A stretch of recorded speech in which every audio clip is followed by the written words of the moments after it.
প্রথম দেখছি যে কোনো কিছুর উন্নতি কল্প ছাড়া শুধুমাত্র লেখা আছে শিরিক ও বিদআত মুক্ত বিশুদ্ধ জীবন ও সমাজ গড়ার লক্ষ্যে একাধিক বা 99% প্রোগ্রামগুলো হয়ে থাকে মসজিদ উন্নতি কল্পে বা মাদ্রাসা উন্নতি কল্পে অথবা কবরস্থান উন্নতি কল্পে ওয়াজ মাহফিল হয়ে থাকে। কিন্তু শিরক এবং বিদআত মুক্ত জীবন গড়ার লক্ষ্য এবং উদ্দেশ্যে মাহফিল আলোচনা সভা পার্সেন্টেজে 1%ও হয় না। তাই আমি খুঁজে বেড়াচ্ছি যে কই উন্নতি কল্প কই, কিছু তো খুঁজে পাই না। যে আলোচনার শুরুতে তো আমাদের বলতে হবে কোথাকার কি। তা আলহামদুলিল্লাহ এমনটাই হওয়া উচিত। অবশ্যই মসজিদ মাদ্রাসা কবরস্থানের প্রয়োজন আছে, সেগুলোকে সামনে রাখতে হবে। আর এগুলো নিজেদের অলঙ্ঘনের দায়িত্ব। এই জন্য উন্নতি কল্পে মাহফিল করে স্পেশালভাবে একটা হুজুরকে নিয়ে এসে তাকে দিয়ে অর্থ কালেকশন করা, এটা মুসলিম জাতির জন্য চরম লজ্জার। আমি যে দেশ থেকে এসেছি সে দেশটার নাম হচ্ছে ইন্ডিয়া, ভারত। মানুষের সংখ্যা প্রায় 140 কোটি। আপনারা বাংলাদেশের মানুষ কতটা? এখনো বেশ হয়নি রে বাবা, আবার 22 বলে। 18 কোটি। 2022 সালের উইকিপিডিয়া অনুযায়ী বাংলাদেশের মানুষের সংখ্যা প্রায় 18 কোটি। মুসলিম আছে 15 কোটি, বাকি আদার্স 3 কোটি সংখ্যালঘু সম্প্রদায়। আর আমি যে দেশ থেকে এসেছি প্রায় 140 কোটি। তেমন বুঝতে পারছেন কত গুণ বড়। মানে যে জনসংখ্যার দিক থেকে বলতে হয় আর ভূখণ্ডের দিক থেকে বলতে হয়, গোটা ইন্ডিয়ার মধ্যে পশ্চিম বাংলা একটা রাজ্য। আপনাদের বাংলাদেশ যেহেতু রাজ্যতে বিভক্ত না, জেলাতে বিভক্ত, মানে এক একটা রাজ্যে 20 থেকে 25টা করে জেলা থাকে। তা আমি হচ্ছে পশ্চিম বাংলা। পশ্চিম বাংলা কেন? কিন্তু মানুষ বাংলা ভাষাটা বোঝে এবং বাংলা ভাষা বলে। এটা পূর্ব বাংলা, ওটা পশ্চিম বাংলা। তো ভারতের একটা যে রাজ্য পশ্চিম বাংলা, রিপোর্ট বলছে এবছরে আমাদের পশ্চিম বাংলাতে সরকারি তহবিল থেকে শুধু 400 কোটি টাকা খরচ করা হয়েছে দেবী দুর্গা উৎসবের জন্য। শারদীয় দুর্গা উৎসবের জন্য 400 কোটি টাকা সরকারি অনুদান। আর এমনি তো তারপরে কমিটিরা খরচ করেছেই। এক একটা মণ্ডপ তারা তৈরি করে কমপক্ষে 1 লক্ষ টাকার থেকে শুরু করে 50 লক্ষ টাকা পর্যন্ত বাজেট। কেন বলেন তো? তারা ধর্ম পালন করবে, ধর্ম উৎসব, তাদের ধর্ম অনুভূতি আছে, এই জন্য তারা এই লক্ষ লক্ষ কোটি কোটি টাকা তারা খরচ করছে। আচ্ছা, আপনি জানেন আপনাদের বাংলাদেশে তো অমুসলিমরা সংখ্যালঘু। এবছর 2024-এ বাংলাদেশে শারদীয় দুর্গা উৎসব, দুর্গা মণ্ডপ কতগুলো হয়েছে বলেন তো? জি জানা নেই না?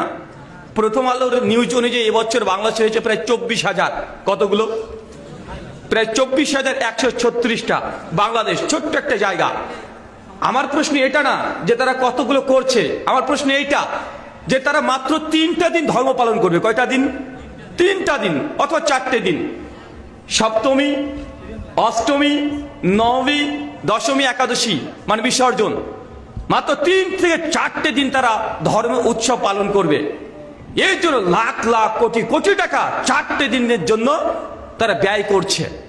মাত্র 4টে দিনের জন্য।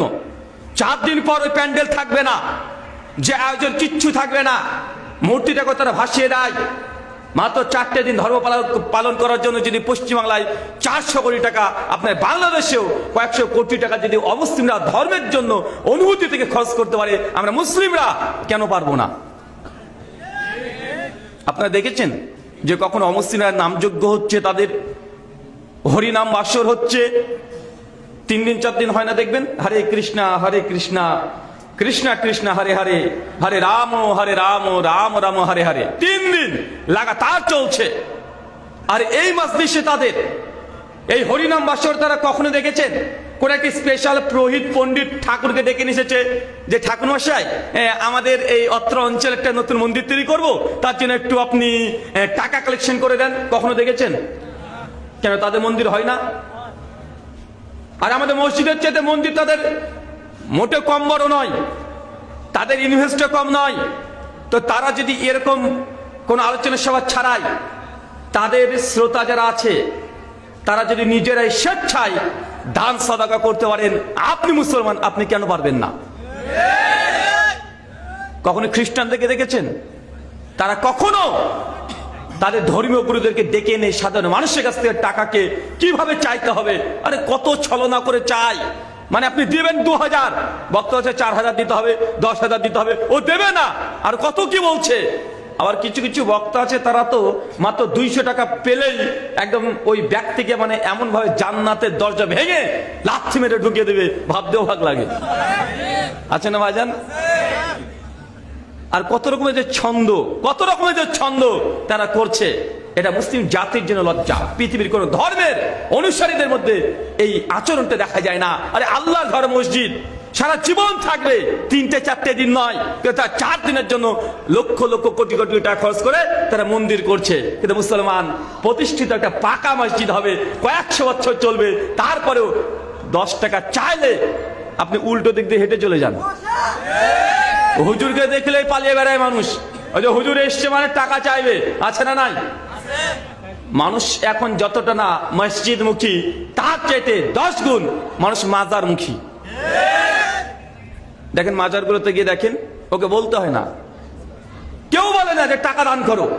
ঠিক সকালবেলায় একজন রিক্সা চালক দেখবেন, মানে ওর কে যেন শিখিয়ে দিয়েছে ওকে এই হাদিস, কেউ একটা বলে দিয়েছে ওকে এই হাদিসের শয়তানের হাদিস, যে প্রথমকার বহুনির টাকাটা যদি মাজারে দিয়ে দাও তাহলে বরকত হবে।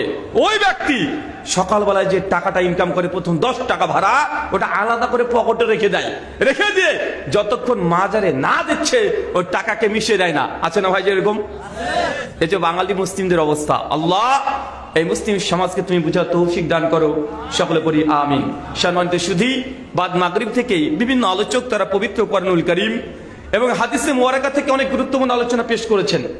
আর আমাদের বড় ভাই রফিকুল ইসলাম বিন সাইদ হাফেজাহুল্লাহ, তিনি যখন আলোচনা করেন তো পরবর্তী বক্তার জন্য কিছু রেখে যান না। মানে 1-1.5 ঘন্টা যদি সময় পাই, মানে প্রথম থেকে শেষ পর্যন্ত 1 থেকে 100 সবগুলো একসঙ্গে বলে দিয়ে চলে যায়, ঝড়ের গতিতে বলে যায় না ভাইজান?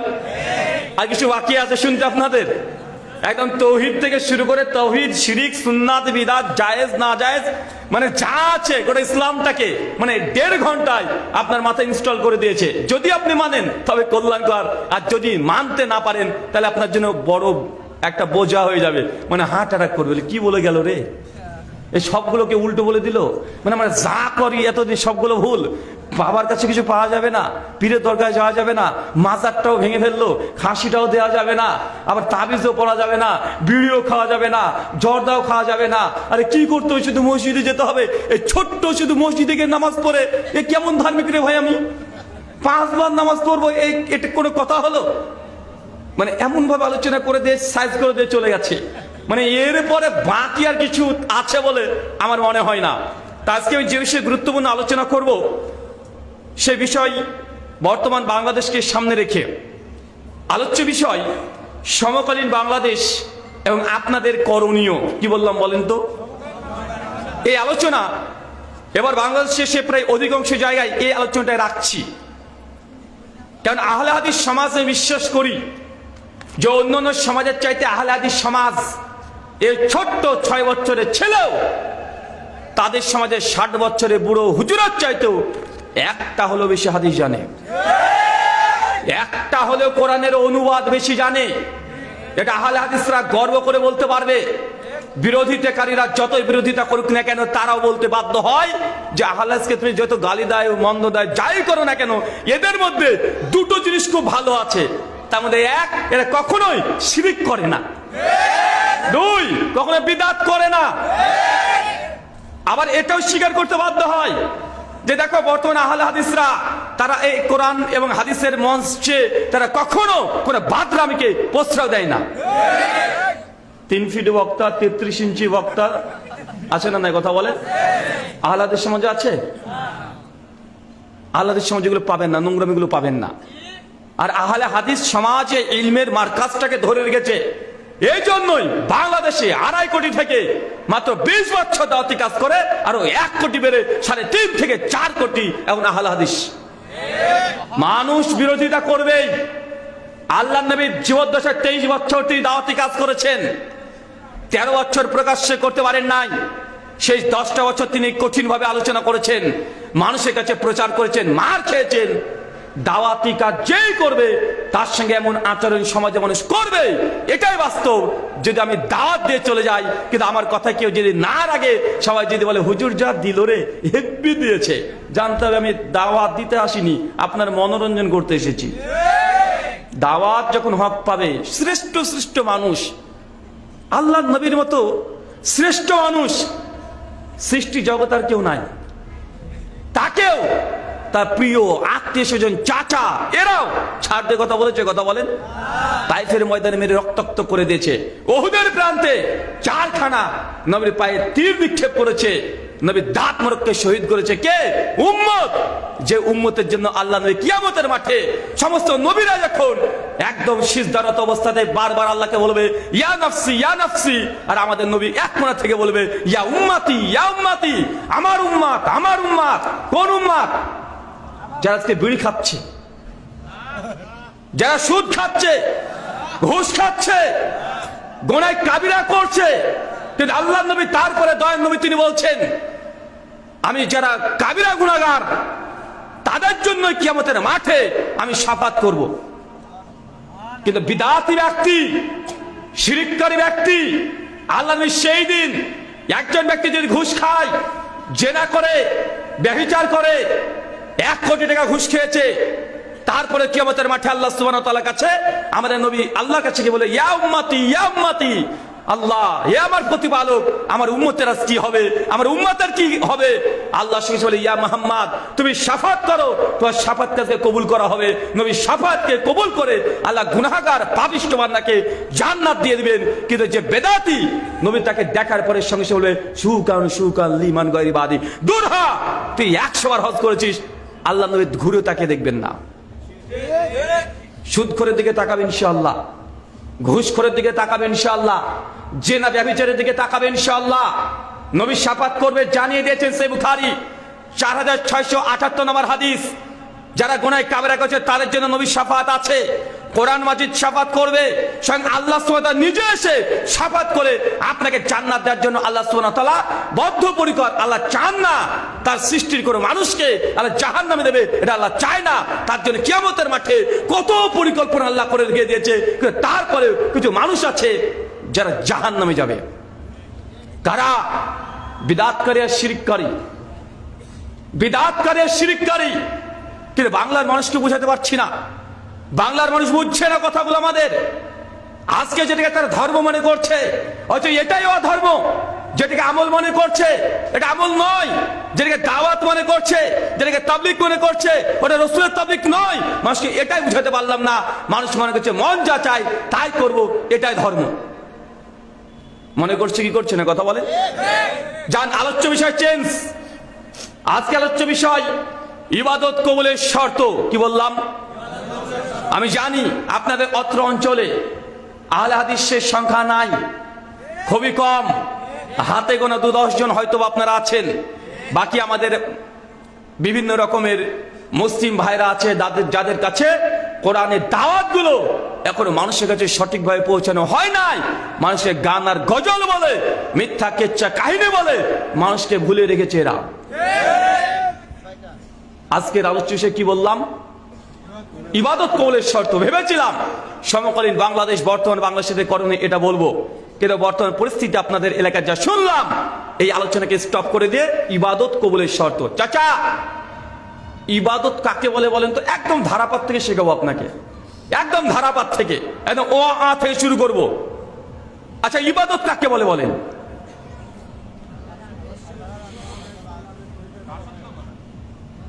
আরে বলেন, কথা বলেন। আনুগত্য করে এক, আর কেউ? আরে ভাই টাকা যাচ্ছে নাকি আমি ভাই? আল্লাহর সন্তুষ্টির উদ্দেশ্যে কাজ করা। আল্লাহর আদেশ নিষেধ মেনে চলা, মাশাআল্লাহ, এই তো হচ্ছে। যখন আপনাকে প্রশ্ন করবো আপনি অ্যান্সার করার চেষ্টা করেন, ইনশাআল্লাহ বেশি শিখতে পারবেন। কিন্তু আমি যদি বলেই চলে যাই, আপনার মন উড়ে বেড়াবে, শরীরটা এখানে বসে থাকবে। তার জন্য যখন প্রশ্ন করবো চেষ্টা করেন, ভুল হলে উত্তর দেন, ইনশাআল্লাহ কিছু একটা শিখে আজকে বাইরে দেবেন ইনশাআল্লাহ।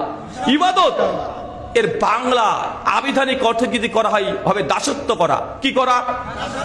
কার দাসত্ব করা? আল্লাহ সুবহানাহু ওয়া তাআলার দাসত্ব করা। আর শাইখুল ইসলাম ইবনে তাইমিয়া রাহিমাহুল্লাহ তার মিনহাজুস সুন্নাহ বিন নববিয়্যা দ্বিতীয় খণ্ডের 420 এবং 21 পৃষ্ঠায় বলছেন, ইবাদত ওই জিনিসকে বলে যে আল্লাহ সুবহানাহু ওয়া তাআলার সন্তুষ্টির উদ্দেশ্যে আল্লাহ যা আদেশ করেছে তাকে গ্রহণ করে নেওয়া, এবং আল্লাহ যা নিষেধ করেছে এই নিষেধ থেকে দূরে থাকা, এই দুটোকে বলা হয় ইবাদত। কথা কি বুঝতে পারলেন?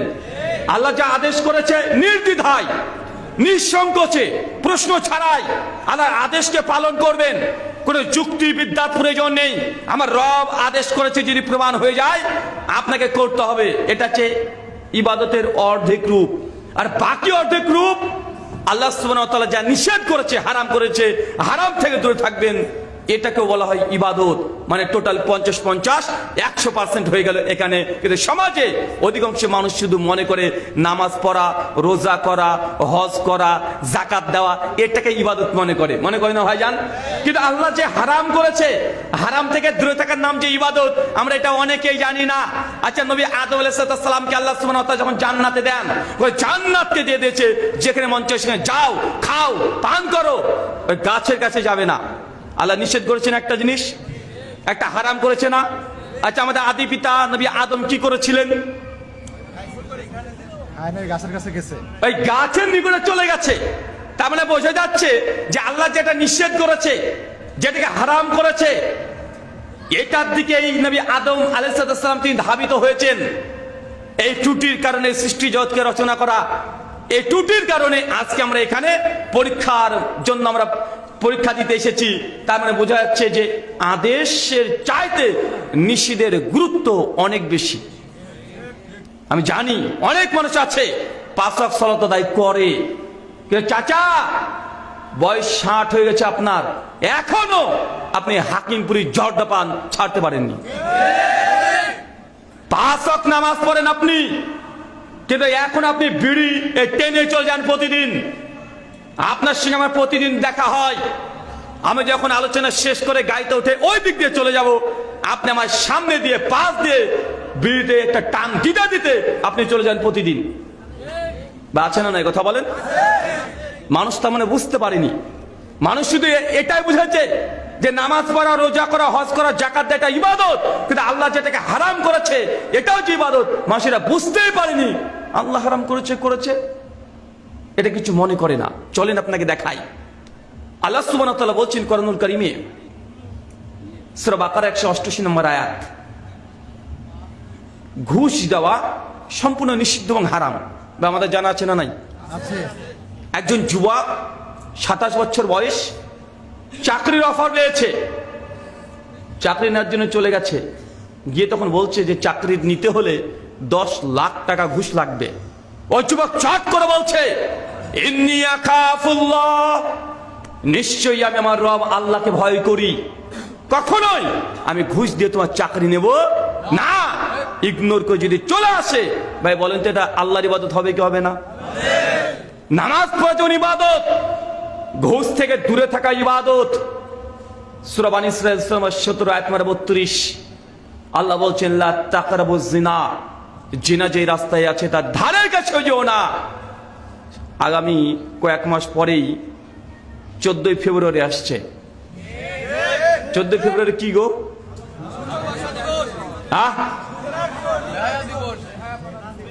Valentine day. 14 ফেব্রুয়ারি কি?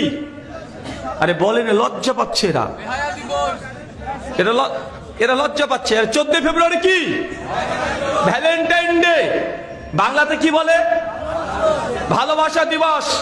আচ্ছা, যারা এসএসসি দিয়েছেন, মানে ম্যাট্রিক মাধ্যমিক দিয়েছেন, কে কে আছেন একটু হাত তোলেন তো দেখি। মাশাআল্লাহ। ইংরেজি বোঝো? নামিয়ে বলো, ইংরেজি বোঝেন? আচ্ছা, ভ্যালেন্টাইন ডে এটা বাংলা মানে কি? ভালোবাসা দিবস। কখনো হওয়া সম্ভব? তো আপনারা বলছেন যে, তার মানে কি সমাজে ভুল প্রচলিত আছে না? আরে ভ্যালেন্টাইন ডে ইংলিশ বাংলা কখনো ভালোবাসা দিবস হয় না। আপনি যত বড় বিজ্ঞানীকে সায়েন্টিস্টকে নিয়ে আসেন, অক্সফোর্ড থেকে যে নিয়ে আসেন ইংলিশ শিক্ষক, তারপরে কোনোভাবে ভ্যালেন্টাইন ডে এর বাংলা মানে ভালোবাসা দিবস হয় না। কিন্তু বাঙালি আমরা এটাই বলছি, আপনি যে ভুল জানেন নিজেও বুঝেন না। আচ্ছা 25শে ডিসেম্বর কি গো? আরে 25শে ডিসেম্বর কি বলেন আপনারা? চাচা বলছে বড়দিন। কি বড়দিন? আরে ভাই বল রে ভাই, এই কথা বলে না। 25শে ডিসেম্বর বড়দিন না? আচ্ছা যারা মাধ্যমিক পাস করেছেন, সময় দেখতে সবচেয়ে বড়দিন কোন তারিখকে বলা হয়? 21শে জুন। তো 25শে ডিসেম্বর কিভাবে বড়দিন হলো রে ভাই? চাচার মনে মাথার উপর দিয়ে যাচ্ছে, চাচা বুঝতে পারছে না, তাই না? আচ্ছা আপনার ভাষায় বলি, চাচা শীতের সময় দিন বড় হয় না ছোট হয়? আরো জোরে বলেন। এই যখন ডিসেম্বর মাসের আজকে 20-21 তারিখ হয়ে গেল, 21 তারিখ, এখন কি দিন ছোট হচ্ছে না বড় হচ্ছে? আরে যত শীত ঘনিয়ে আসবে দিন তত ছোট হবে। আগামী 3-4 দিন পরেই 25শে ডিসেম্বর গোটা বিশ্বের মানুষ তারা পালন করবে বড়দিন, অথচ 25শে ডিসেম্বর এটা ছোট দিন। আরে 25শে ডিসেম্বর রাত বড় হয়, দিন ছোট, কিভাবে? বাঙালিরা বুঝে নিল এটাই বড়দিন। তার মানে আপনি যে ভুল জানেন, আপনার চোখে আঙ্গুল দিয়ে যে দেখে দেওয়া হয়, তারপর যদি আপনি মানতে না চান, বা আমাদের কি করার আছে বলেন তো ভাই? আচ্ছা 25শে ডিসেম্বরকে কেন বড়দিন বলা হয় আপনি জানেন? এর মধ্যে খ্রিস্টানদের আকীদা মিশ্রিত আছে। খ্রিস্টানরা মনে করে এই দিনে স্বয়ং ঈশ্বর নিজের সন্তানকে জন্ম দিয়েছে, আর যেই দিনে যে ঈশ্বর তার সন্তানকে এই দুনিয়াতে পাঠিয়েছে, তো এই দিনের চেয়ে বড় দিন আর কিভাবে হতে পারে? এটা তাদের আকীদা, তাদের থিওলজি। তাই মুসলমান পশ্চিম কালেও এই দিনটাকে বড়দিন বলতে পারবেন না। এটা খ্রিস্টানদের আকীদা লোকায়িত আছে। তাই বড়দিন নয় 25শে ডিসেম্বর, ক্রিসমাস ডেও নয়। এদিন জিজাস ক্রাইস্ট মানে যীশু খ্রিস্ট জন্মগ্রহণ করেছে, এই তথ্য ভুল। পৃথিবীতে অনেক গবেষণা করেছে যে 25শে ডিসেম্বর আসলে কি নবী ঈসা জন্মগ্রহণ করেছে। উত্তর হচ্ছে না, কোরআনে তার উত্তর আছে। ওই যে সূরা মারিয়ম 22 থেকে 26 নম্বর আয়াত পড়বেন। মারিয়ম আলাইহিস সালামের যখন পেটে সন্তান, যখন বাচ্চা প্রসব করবে, তিনি ছুটে চলে গেলেন একটা খেজুর বৃক্ষের নিচে। আল্লাহ বললেন, খেজুর বৃক্ষে তুমি একটু নাড়া দাও, খেজুর পড়বে। চাচা বলেন তো খেজুর কোন সময় হয়?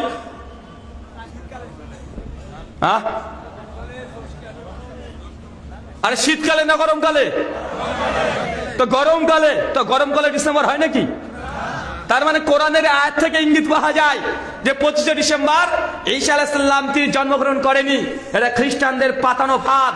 মুসলমানরা 25শে ডিসেম্বর যদি কেকও খান, জেনে রাখবেন আপনি তাদের সঙ্গে, আল্লাহর সঙ্গে নবী ঈসাকে শিরক করছেন। পরোক্ষভাবে আপনি নবী ঈসাকে আল্লাহর পুত্র সমর্থন করছেন।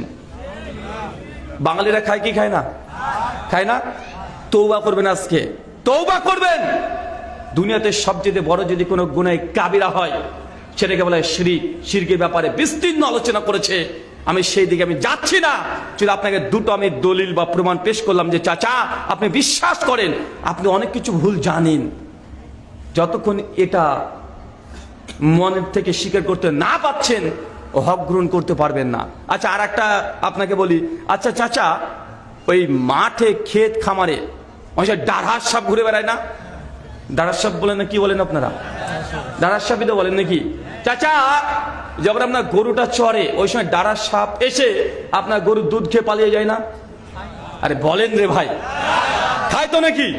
আচ্ছা কার খেয়েছে একটু হাত তোলেন তো দেখি, বা কে খেতে দেখেছেন?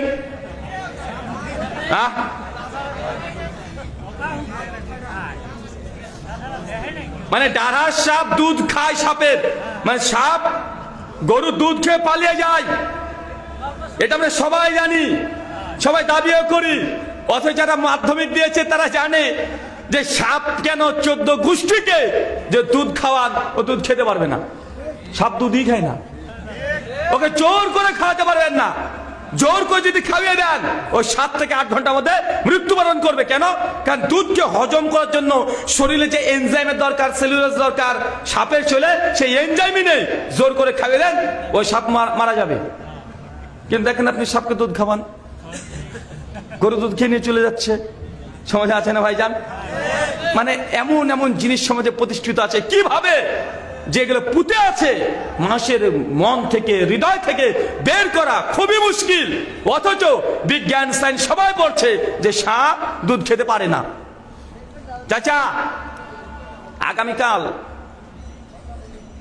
যদি আপনার স্ত্রীর কাছে গিয়ে এই ছেলেরা বলে যে চাচি আজ তো রবিবার, কটা বাঁশ দাও তো, একটু মসজিদ তৈরি করবো, চাচি কি বলবো বলেন তো? রবিবার বাঁশ কাটতে নাই। জিজ্ঞেস করেন চাচি কেন? ভাই কেন আমি জানি না। মানে চাচি কেন? চাচি 14 গোষ্ঠী জানে না। সমাজে চলছে, আছে না? কথা বলেন। এর উৎস কোথা থেকে জানেন? এর উৎস যে খ্রিস্টানদের আকীদা।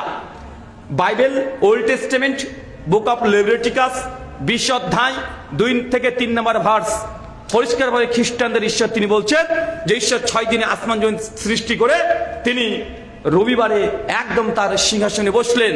আর এটাকে বলে সাবাতের দিন। এই দিন খ্রিস্টান এবং ইহুদি ছুটির দিন। এই দিন তারা কোনো কাজ করে না, কোনো গাছ থেকে একটা পাতা ছিঁড়বে না। এটা ইহুদিদের আকীদা। তার জন্য আপনাদের বাংলাদেশ দেখেন শুক্রবার ছুটি না হয় যান। আমাদের ইন্ডিয়াতে কোন বারে? রবিবার। খ্রিস্টানরা রবিবারকে ছুটির দিন বলে, বিশ্রামের দিন। এই দিনে কোনো কাজ করা তাদের জন্য নিষিদ্ধ। গাছে একটা পাতাও তারা ছিঁড়তে চায় না। এইখান থেকে চলে এসেছে যে না রবিবারে বাঁশ কাটা যাবে না। আছে না? কথা বলেন। চাচা আপনাকে বাদ দিই, বয়স অনেক হয়ে গেছে। আচ্ছা ব্যবসা কারা কারা করেন একটু হাত তোলেন তো। দোকান আছে কার কার? মাশাআল্লাহ, অনেকেরই তো আছে। হাত নামান, হাত নামান। আচ্ছা সকালবেলা ধূপকাঠি জ্বালান? হ্যাঁ, বাকি দেয় না? আচ্ছা ধূপকাঠি জ্বালান তো নাকি? মানে আগরবাতি বলে নাকি? ও আপনারা আগরবাতি বলেন। এ ভাষার একটা বড় প্রবলেম। বাংলা হলেও অনেক ভাষা আপনার সঙ্গে আমার মেলে না। আচ্ছা আগরবাতি যেগুলো আছে ওগুলো দেন তো সকালবেলায়। আরে কত মানুষ সকালবেলা একদম মানে দোকানটাকে পরিষ্কার পরিচ্ছন্ন করে 3টে 4টে 6টা আগরবাতি নিয়ে এবার দোকানে এই মাথায় যায়, একবার এই মাথায় যায়, এবার ক্যাশ বাক্স দেয়। আসে না? কথা বলেন। চাচা আগরবাতি কিসের তৈরি? গোবরের তৈরি। কিসের তৈরি বলেন তো? আরে গোবর দিয়ে তৈরি করে।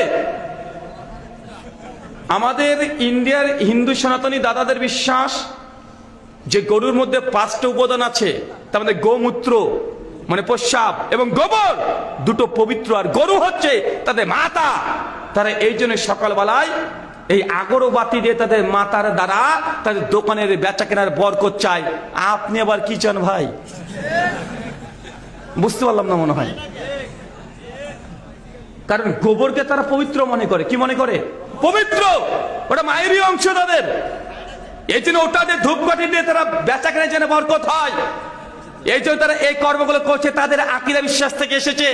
কিন্তু আপনিও সকালবেলায় মনে করছেন যে ধূপকাঠি এমনি জ্বালাচ্ছেন, কোনো সমস্যা নেই। দুর্গন্ধকে দূর করার জন্য ধূপকাঠি জ্বালান, আপত্তি নেই। কিন্তু চাচা আপনার মনে যে আলাদা প্রশ্ন যে আজকে ধূপকাঠি জ্বাললাম, একটা হলেও কাস্টমার বেশি আসবে। আচ্ছা না? কথা বলেন। এই যে আকীদা, ধূপকাঠির 14 গোষ্ঠীর ক্ষমতা আছে যে একটা কাস্টমার বেশি করা। রিজিকের মালিক কে? তা আপনি ধূপকাঠিকে ঢুকে দিলেন যে মাঝখানে। মানে আল্লাহ তো রিজিক দেয়, ধূপকাঠি একটু একটু দেয়।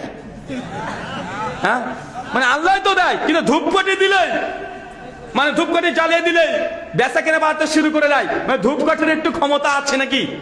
আপনি তো এটা বুঝাচ্ছেন? জি। আপনার দোকানে দেখা যায় চাচা একটা ফটো ঝুলে রেখে দিয়েছেন, একটা ঘোড়া, মেয়ে মানুষের মুখ, একটা পায়রা, তার ঠোঁটে কি যেন একটা লেখা আছে আরবিতে। দেখা যায় কি জানে? কথা বলেন। দোকানে আছে? নাই? হ্যাঁ, তোমার বাড়িতে নাই ভাবছে বলি, সব জায়গায় নাই। গিয়ে দেখেন একটা পায়রা, তার মুখে কি একটা লেখা আছে, ঘোড়া।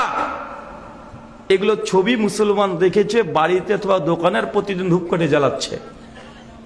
শয়তান কিভাবে আপনার ঘরে প্রবেশ করেছে দেখেছেন? আল্লাহ নবী বলছেন যে ঘরে ছবি মূর্তি থাকে ওই ঘরে রহমতের ফেরেশতা ঢোকে না। আর এই বেটা ঘোড়াকে ধূপকাঠি জ্বালাচ্ছে, পায়রাকে পুজো করছে না ভাইজান? আরে হিন্দুরা গরু পুজো করে তার জন্য বলেন পাগল, তো তুমি তো ঘোড়া পুজো করছো, তুমি তো পায়রাকে পুজো করছো, করা হচ্ছে না ভাইজান? আপনাদের এই যে সিলেটের শাহজালালের যে মাজার আছে, কবর আছে, ওখানে আমি গিয়েছিলাম 3 বছর আগে, ওখানে দেখছি ওই মাছের কাছ থেকে চাচ্ছে, কুমিরের কাছ থেকেও চাই, আচ্ছা না ভাইজান? কুমিরের কাছেও চাই, আশ্চর্য দুনিয়া। এই জন্য আমি বলেছিলাম অনেক আগে যে বাংলাদেশে যেগুলো পাওয়া যায়, বাংলাদেশের মুসলমানদের শুধু বাপ আছে, আর আমার ভারতে শুধু মা, লক্ষ্মী মা, কালী মা, সরস্বতী মা, দুর্গা মা, জগদ্ধাত্রী মা, মনসা মা, মা আর মা, ওদের বাবা খুব কম আছে। আর বাংলাদেশিদের দেখেন সব বাপ, এদের মা খুঁজে পাওয়া যায় না, মানে পার্থক্য কিছুই নেই। সেই সময় আমাদের প্রথম প্রধানমন্ত্রী ইন্ডিয়ান প্রাইম মিনিস্টার তিনি বলেছেন, তাই একটা বই আছে দ্য ডিসকভারি অফ ইন্ডিয়া, পৃষ্ঠা নাম্বার 18 তিনি লিখছেন যে মেরে নাস্তিক হিন্দু আর মুসলমান কে আন্দার কোই ফার্ক নেই হ্যায়। উনি বলছেন যে আমার নিকটে এই মুসলিম আর হিন্দুদের মধ্যে কোনো পার্থক্য আমি দেখতে চাই না, মানে দেখতে পাই না। উনি বলছেন যে মুসলমানরা থেকে আমরা দেখি যে মাজারে গিয়ে তারা চাদর দিচ্ছে, হিন্দুরা তো একই জিনিসই করে। হিন্দুরা মাটির তৈরি একটা মূর্তি তৈরি করেছে, তার কাছে গিয়ে ওং ভূর ভুবাস্বাহা তৎসবিতুর বরেণ্যম, তারা মন্ত্র পাঠ করছে, মাটির তৈরি। মুসলমান তুমি কি করছো? তুমি কি কাওয়ালি করছো? কাওয়ালি আছে না ভাইজান? গান বাদ্যযন্ত্র এই মানে তবলা মবলা দিয়ে কাওয়ালি বাজাচ্ছে না? আছে।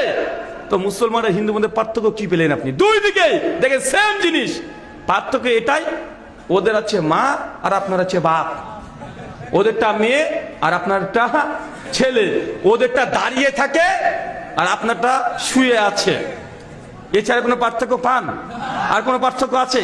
ওরা চাদর দিচ্ছে, আপনিও চাদর দিচ্ছেন, ওরাও আগরবাতি দেয়, আপনিও আগরবাতি দেন, ওরাও গিয়ে কিছু মানত করে, কিছু চায়, আপনিও তাই চাচ্ছেন।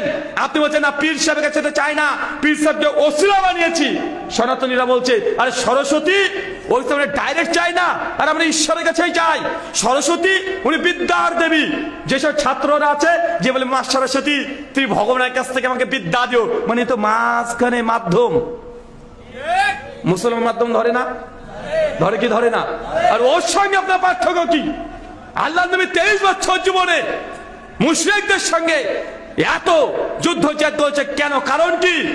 একটা জিনিসকে বুঝাতে, ইয়াকা নাবুদু ওয়া ইয়াকা নাস্তাইন, হে আল্লাহ আমি তোমারই ইবাদত করি, তোমার কাছেই সাহায্য চাই। নবী 23 বছর ধরে তার উম্মতকে এই জিনিস শিক্ষা দিয়েছে, অথচ মুসলমান প্রতিদিন নামাজ পড়ছে। আরে বেটা এত পাগল, ও মাজারে গিয়ে নামাজ পড়ছে, ইয়াকা নাবুদু ইয়াকা নাস্তাইন বলছে, আর পীরের কাছে সিজদা করছে, পীরের কাছে যাইছে। মানে বাঙালি কি বলছে এটা বুঝি না, আছে না? নাই কথা বলেন, কি বলছে বুঝি না। এই জন্য আমাদের সমাজে, আমাদের সোসাইটিতে শিরকে 6 লাভ হয়ে গেছে।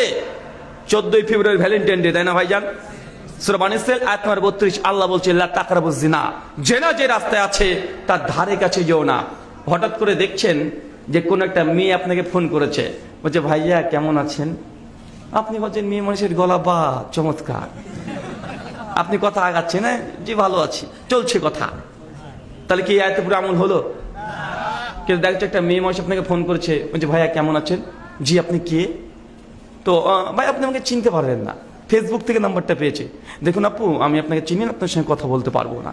ফোনটা কেটে দিলেন, আবার দেখাচ্ছে কয়েক মিনিট পরে আবার ফোন দিয়েছে। আপনি আবার বলছেন যে আপনি কিছু বলতে যাচ্ছেন কি? বলছে না এমনি আপনার সাথে পরিচয় হওয়ার জন্য ফোনটা আসলে করেছি। আপনি যদি আবার কেটে দেন, তারপরে ব্লক যদি করে দেন, বলেন তো এটা আল্লাহর ইবাদত হবে কি হবে না? তোমার তো দিনী বোন অনেক আছে, ফেসবুকে দিনী বোন কার কার আছে? হ্যাঁ বলছে হুজুর তো বলেন। বলছে চিটাগাঙ্গে একটা আমার দিনী বোন আছে, ওকে কি আমি দাওয়াত দিতে পারবো? মানে আপনাদের এই সিরাজগঞ্জের আর মানে সবাইকে দাওয়াত দিয়ে শেষ করে ফেলেছো, এখন চিটাগাঙ্গে কি একটা মেয়ে আছে, ওকে এখন ইসলামের দাওয়াত দেবে। মানে এলাকাতে সব কমপ্লিট। ভাই এমন ভদ্র ছেলে আছে না নাই? এমন আল্লাহর ওলি সমাজে আছে না? সূরা বনী ইসরাঈল আয়াত নম্বর 32, লা তাকরাবুজ জিনা, জিনা যে রাস্তায় আছে তার ধারে কাছে যেও না।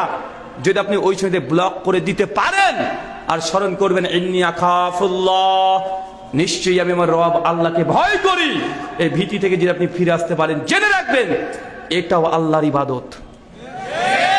চলেন সহিহ বুখারীর একটা হাদিস দেখেন, 2234 নম্বর হাদিস। আজ থেকে 3000 বছর আগের ঘটনা, আর এটা বুখারীর হাদিস, কোনো কিচ্ছা কাহিনী নয়। 3000 বছর আগে বনী ইসরাঈলের একটা ঘটনা আল্লাহ নবী বলছেন। রিয়াদুস সালিহিনের 13 নম্বর হাদিসে আসছে, 3 জন যুবক, টকবকে যুবক একসঙ্গে রাস্তাতে চলছে।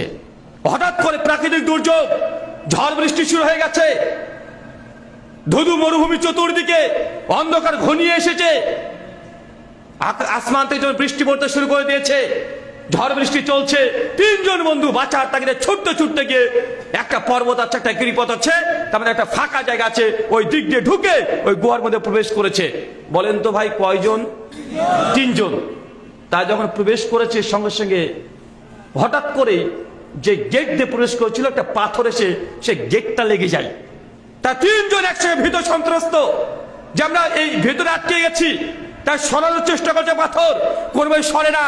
3 জন ভয়ে ভীত সন্ত্রস্ত, তারা জানছে যে নিশ্চিত আমরা এখানে চিৎকার যদি মারি তবুও কোনো মানুষ আশেপাশে নাই, কোনো গ্রামগঞ্জ কেউ নেই যে আমাদের কথাকে শুনে আমাদেরকে উদ্ধার করতে আসবে, নিশ্চিত আমাদের মৃত্যু হবে। তারা একদম বুঝতে পারছে। 3 জনের মধ্যে একজন চট করে মাথায় কিভাবে আসলো যে না, জীবনে কখনো কি আমি কোনো ভালো কাজ করেছি, এই ভালো কাজকে সামনে রেখে রবের কাছে যে দোয়া করি, আল্লাহ সুবহানাহু ওয়া তাআলা তাহলে ক্ষমা করতে পারেন। তো 3 জনের মধ্যে একজন যুবক আল্লাহ বলছে, আল্লাহ তুমি তো জানো আমার একটা চাচাতো বা খালাতো বিভিন্ন বর্ণনা আসছে, মানে কাজিন একটা বোন আছে, অপরূপ সুন্দর দেখতে, তাকে আমি প্রচন্ড ভালোবাসতাম। একজন ছেলে একজন মেয়েকে যতটা ভালোবাসতে পারে আমি ঠিক ততটা ভালোবাসতাম, কিন্তু সে আমাকে ইগনোর করে, আমার প্রস্তাব অ্যাকসেপ্ট করে না। তো একদিন হঠাৎ করে গভীর রাত্রিবেলাতে এসে আমার বাড়ির দরজাতে নক করে, এসে বলে যে আমার কিছু অর্থের প্রয়োজন, টাকা পয়সার প্রয়োজন, আমাকে দিতে পারবে? মুসনাদ আহমদে বর্ণনা আসছে যে তার বাবা অথবা মা অসুস্থ ছিল সেই মেয়েটা। ছেলেটার সঙ্গে সঙ্গে বলছে, আল্লাহ সেদিন আমি সুযোগ পেয়েছিলাম, আর সুযোগ পেয়ে আমি বলেছিলাম তোমাকে অর্থ দিতে পারি, কিন্তু আমার একটা শর্ত আছে। কি শর্ত? বলছে আমার সঙ্গে তোমাকে ফিজিক্যালে যেতে হবে। মেয়েটা তার এই প্রস্তাবকে আবার ইগনোর করে চলে যায়, প্রস্তাব গ্রহণ করে না, চলে যায়। আবার কয়েকদিন পর মেয়েটা বাধ্য হয়ে আবার সে বলছে যে তোমার প্রস্তাবে আমি রাজি, তাকে আমি 100 দিনার বা দিরহাম দিয়ে দিই। মেয়েটা নিয়ে চলে যায়। কয়েকদিন পর তাকে আমি বলি যে তোমাকে যে শর্ত দিয়েছিলাম আমি তার শর্ত পূরণ করেছি, এবং তুমি আমার শর্ত পূরণ করো। মুসনাদ আহমদের রিওয়ায়াতে আসছে, ওই মেয়েটিকে নিয়ে সঙ্গে সঙ্গে সেই ছেলেটি অন্ধকার ঘরে চলে যায়। সেটা বলছে আল্লাহ সেই ঘরে কেউ ছিল না, কেউ দেখে নাই, সেই মেয়েটাকে আমি বিছানায় শায়িত করে দিয়েছি, তারপর তার কাছে চলে গেছি এতটাই নিকটে। আল্লাহ দিয়ে বলছেন ওই মেয়েটা 2 রাং 2 পায়ের মধ্যে পা পর্যন্ত আমি দিয়ে দিয়েছিলাম। উষ্ণ মুহূর্ত, গরম মুহূর্ত। মেয়েটা চট করে সে ছেলেটাকে বলছে, ইয়া আব্দুল্লাহ ইত্তাকিল্লাহ, ইত্তাকুল্লাহ, হে আল্লাহর গোলাম তুমি আল্লাহকে ভয় করো। আল্লাহ যখনই এই মেয়েটি এই কথা বলেছে, তোমার কথা স্মরণ করে দিয়েছে, আমি সঙ্গে সঙ্গে চট করে উষ্ণ মুহূর্ত, গরম মুহূর্ত ত্যাগ করে ইন্নী আখাফুল্লাহ, নিশ্চয়ই আমি আমার রব প্রতিপালককে ভয় করি বলে চট করে পালিয়ে এসেছি। আল্লাহ যদি এই কাজটা তোমাকে ভয় করার কারণে হয়ে থাকে, আল্লাহ আজ আমরা বিপদে, আমাদেরকে তুমি উদ্ধার করো। আল্লাহ বলছেন চট করে ওই 3 ভাগের মধ্যে 1 ভাগ সরে এসেছে, পাথর 1 ভাগ সরে এসেছে। তার মানে 2টো জিনিস এখান থেকে বুঝতে পারলাম। 1, যদি গুনাহ কাবিরা থেকে যদি ফিরে আসেন আল্লাহর ভয়ে, এই নেক আমলকে ওসিলা বানিয়ে আপনি আপনার আল্লাহর কাছে দোয়া করতে পারবেন। কেউ সমাজে উল্টো হয়ে গেছে কি জানেন? আল্লাহর সঙ্গে বিজনেস। আমার চাচি কিভাবে মানত করে জানেন? দেখে ছাগলটা দেখাচ্ছে গাড়ির মধ্যে পড়ে যাবে পড়ে গেছে, মানে একদম গাড়ির তলে ঢুকে গেছে, আর চাচি মানত করছে আল্লাহ ছাগলটা যদি বেঁচে যায় কুরবানি দেবো। আছে না কথা বলেন? আপনার ছেলে দেখো অসুস্থ, চাচি বলছে আল্লাহ ছেলে যদি আমার ভালো হয়ে যায় না, তা দুটো মুরুখ দেবো মসজিদে। আচ্ছা যদি ভালো না হয় কি করবে? মানে আল্লাহর সঙ্গে কন্টাক্ট, যদি ভালো হয় তো দুটো মুরুখ দেব। আছে না সমাজে? আল্লাহ যদি পরীক্ষার চাকরিটা যদি পেয়ে যায় না, মসজিদে মুসল্লি সবাইকে খাইয়ে দেব। কত বড় বিজনেসম্যান দেখেছেন? মানে যদি না হয় খাওয়াবে না। অথচ মানত এইভাবে শরীয়তে জায়েজ করে নাই। আগে আপনি আমল করবেন, সে আমলটাকে ওসিলা বানিয়ে আল্লাহর কাছে দোয়া করতে হয়। কি করবেন? আপনি শুনেছেন যে আপনার ছেলে কোনো রাজমিস্ত্রির কাজ করতে গিয়ে 3 তলা বিল্ডিং থেকে পড়ে গেছে, চট করে খবর চলে এসেছে। আমার মা, আপনার মা করে কি, মানে কিভাবে ছুটে চলে যাবে, এরকম একটা ভাব নাই। কিন্তু একজন প্রকৃত মায়ের ভূমিকা এমনটা নয়।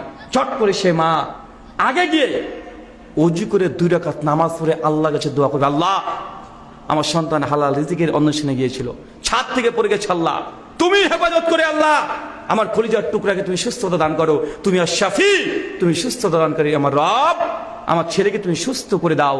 মা যদি এই কথা বলার পরেই লোটা কম্বল যা আছে, টাকা পয়সা যা আছে নিয়ে হাঁটতে হাঁটতে হসপিটাল বা সেই জায়গাতে যাবে, ইনশাআল্লাহ চাইলে ওই ছেলেটাকে সুস্থ করতে পারেন কি পারেন না?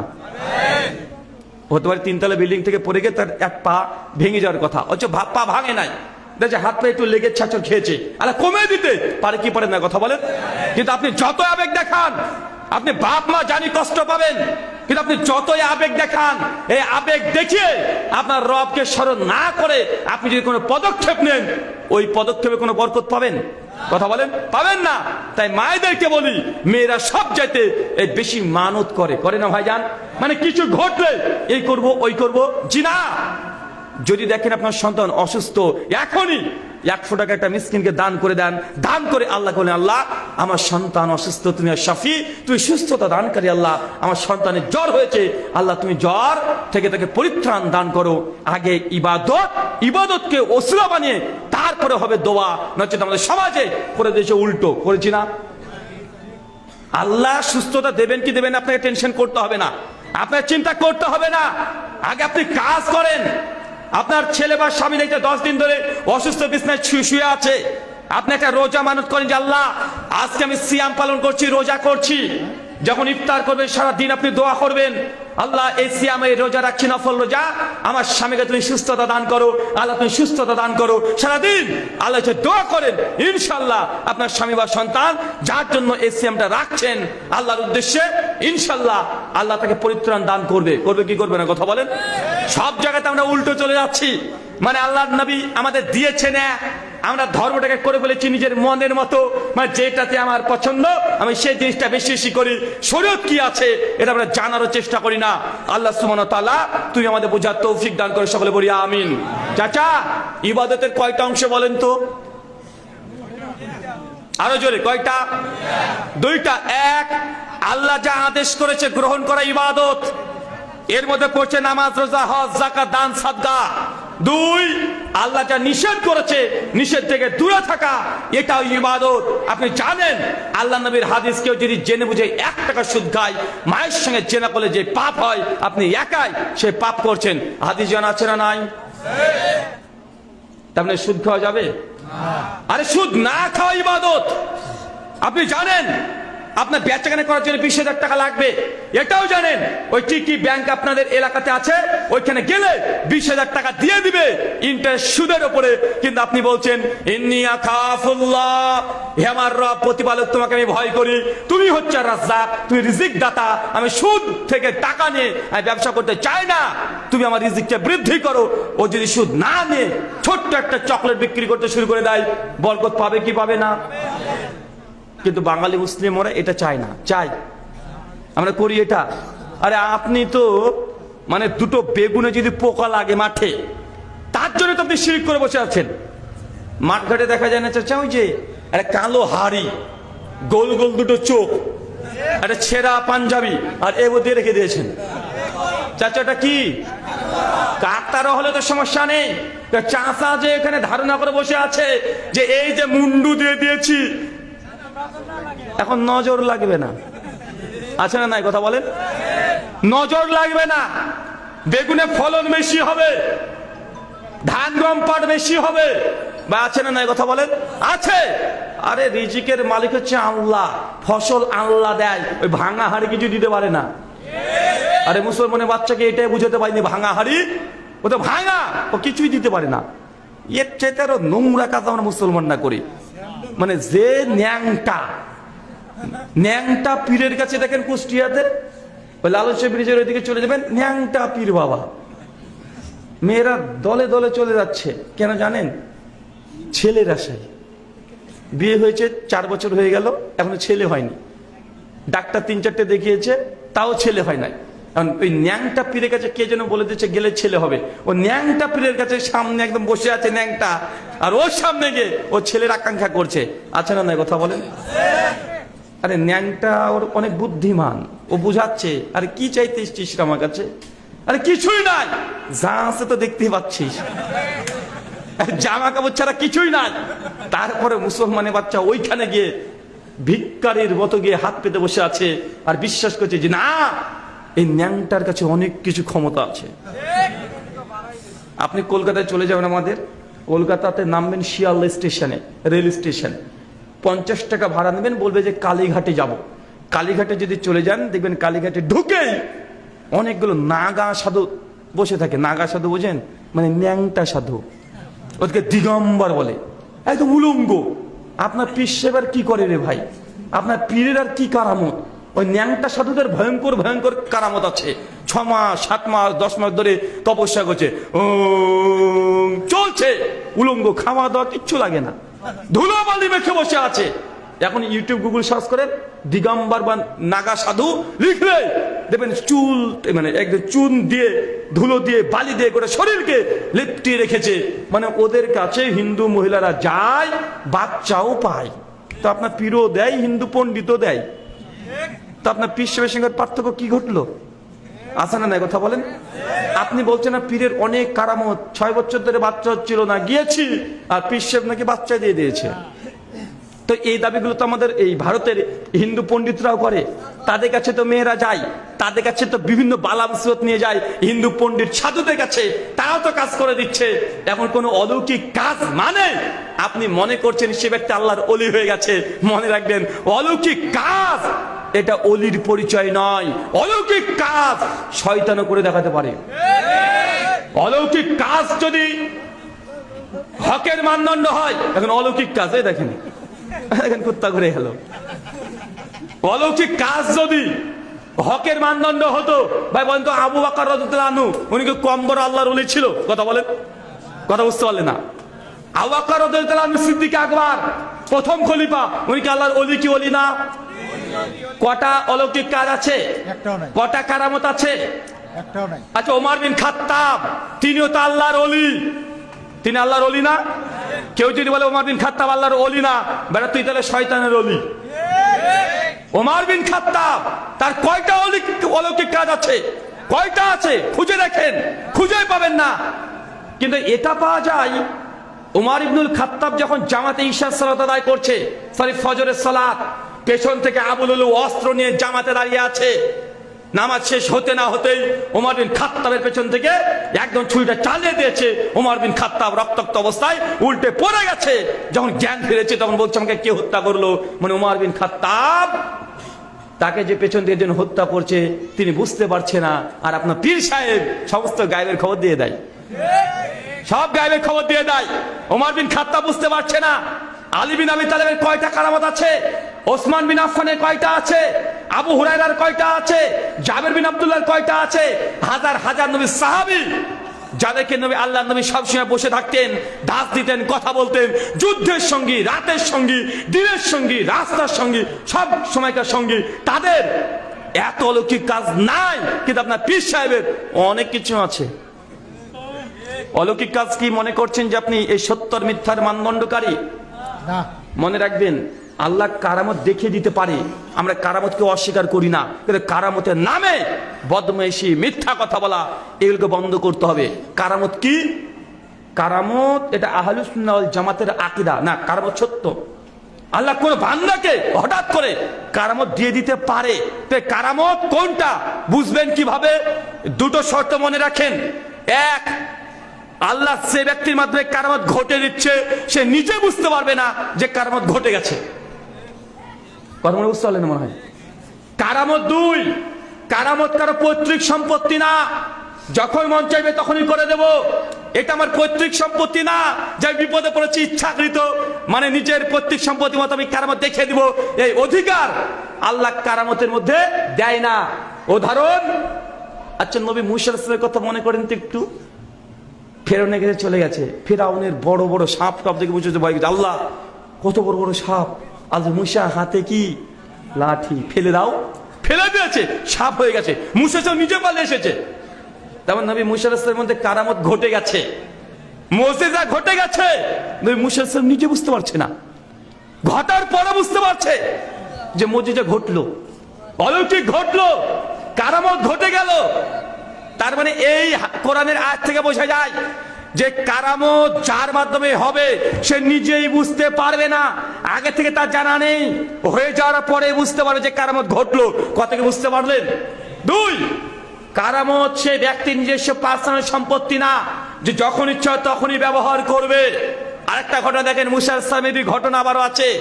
যখন দেখছে যে না একদম সাগর ফেরাউনের সৈন্য সমস্ত পেছনে আছে, মুসা বলছে আল্লাহ কি করবে এবার, তোর হাতে তো লাঠি আছে, এর কাছে সাপ হয়েছে। আল্লাহ বলছেন যে লাঠি দিয়ে ঠোকা দাও, ঠোকা দিয়েছে, নদী একদম দুই ভাগ হয়ে গেছে। হয়েছে কি হয় না কথা বলে? এবার তো সাপ হয় নাই, এবার কি হয়েছে? সমুদ্র ভাগ হয়ে গেছে, মানে কারামত ঘটে গেছে। মুসা আলাইহিস সালাম বুঝতে পারছেন না। চাচা আপনি কি বুঝতে পারছেন বিষয়টা? মানে বুঝতে পারছেন না, মানে আসলে কারামত জিনিসটা ঠিকই আছে, কিন্তু বাড়াবাড়ি করা হয়েছে, সীমালঙ্ঘন করছে সমাজে।